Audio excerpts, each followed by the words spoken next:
এই এই মা, এই বিএনপির মা আমাদের সবার মা, মায়ের মতো, যাকে আমরা এ যাবৎ পর্যন্ত দেখে আসছি, শুনে আসছি।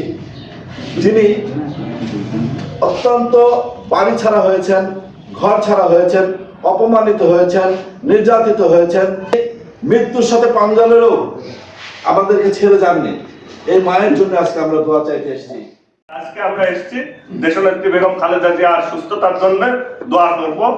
তার জন্য আল্লাহ সুস্থ করে আপসীন দেশনেত্রী আমাদের বিএনপির মা, তাকে আবার সুস্থভাবে আমাদের মাঝে ফিরিয়ে দেন, বিএনপির হাল ধরার নেতৃত্ব দেওয়ার সামর্থ্য করে দেন।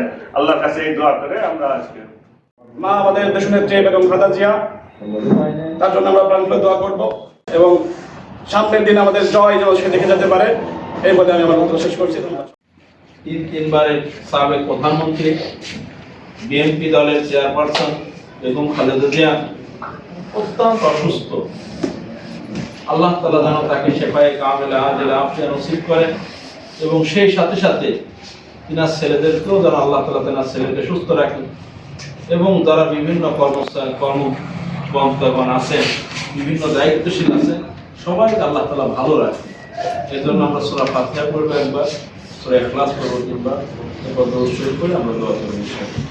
الفتاح العالم القابض الباسط الخافض الرافع المعز المذل السميع البصير الحكم العدل اللطيف الخبير يا رب العالمين আজকে জুমার দিন আসরে রব্বুল আলামিন আমাদের সামনে আবার যেন সে আসতে পারে, মাওলা আমাদের নেতৃত্ব দিতে পারে, সেই সুযোগ আপনি করিয়া দিন ইয়া রব্বুল আলামিন।